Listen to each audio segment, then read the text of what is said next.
Sumainyo ang Panginoon. At sumaiyo rin. Ang mabuting balita ng Panginoon ayon kay San Lucas. Papuri sa iyo, Panginoon.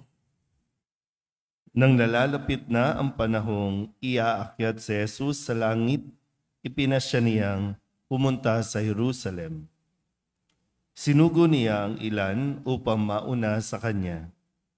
Humayo sila at pumasok sa isang nayon sa Samaria upang ipaghanda siya ng matutuluyan.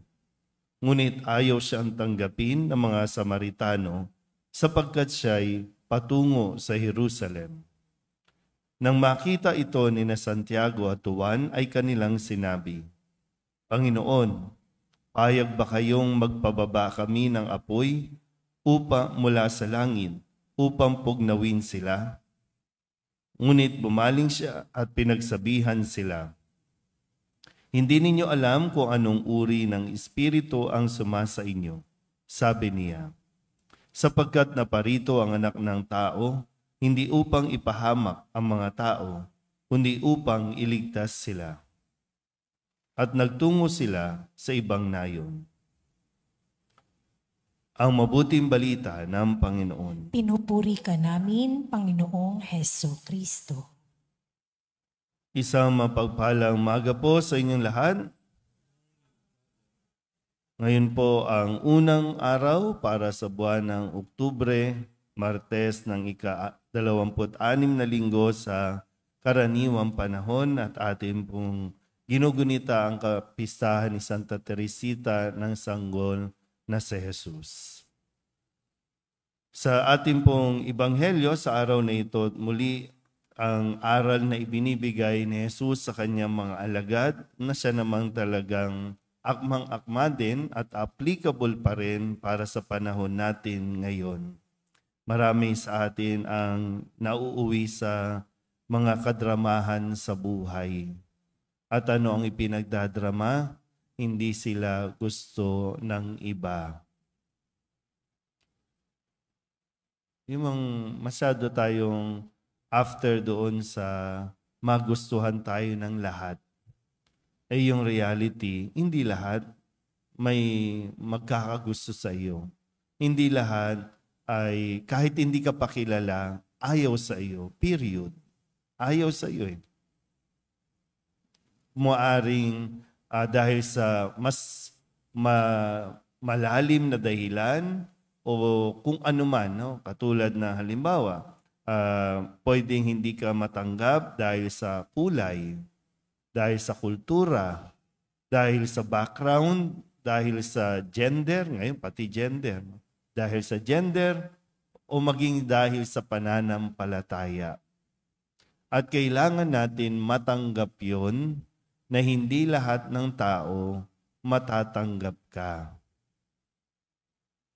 Pero huwag kang mag-focus sa mga taong ayaw tumanggap sa iyo. Kaya sa Ebanghelyo, maging si Jesus, naranasan itong rejection ng mga Samaritano o mga taga-Samaria dahil sila ay patungo sa Jerusalem. Ang Hudyo, ang tingin ng mga Hudyo sa mga Samaritano, makasalanan. Kasi magkaiba sila ng kultura.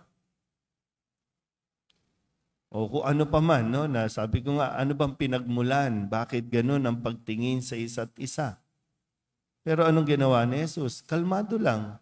Kung ayaw, okay. Doon tayo sa ibang bayan o ibang nayon magtungo.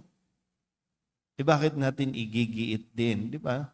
Bakit mo igigiit na itong grupong ito tanggapin ka? Itong lugar na ito tanggapin ka. Meron kang, kung malinaw nga din sa iyo kung ano ang goal mo, kung ano ang mission mo at gusto mong tahakin, edi doon ka mag-focus. Huwag doon sa mga taong ayaw sa iyo. Hindi, minsan nga, di ba? Hindi naman kayo magkakilala, hindi mo naman siya kilala, hindi ka kilala. Ayaw lang sa iyo, period.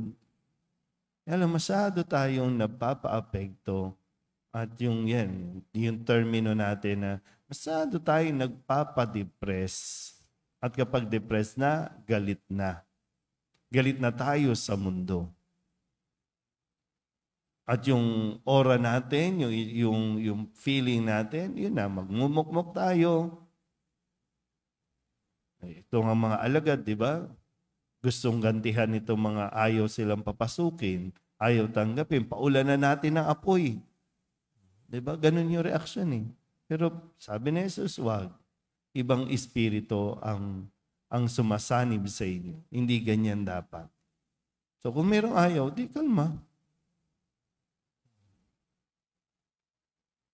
Huwag ka masyadong mag-focus dun sa mga likes, dislikes, diyan sa mga posts na ginagawa natin sa social media. Kung malinaw nga lang sa'yo, bakit ka ba nag-post? Kung malinaw lang din naman sa iyo yun. Ito yung isang bagay na kailangan natin matutunan sa araw na ito. Yung patampo-tampo, tapos lahat mapipigilan, lahat titigil dahil lamang doon, wala. Talo ka. Tuloy lang. Tuloy ang paglalakbay, tuloy ang misyon.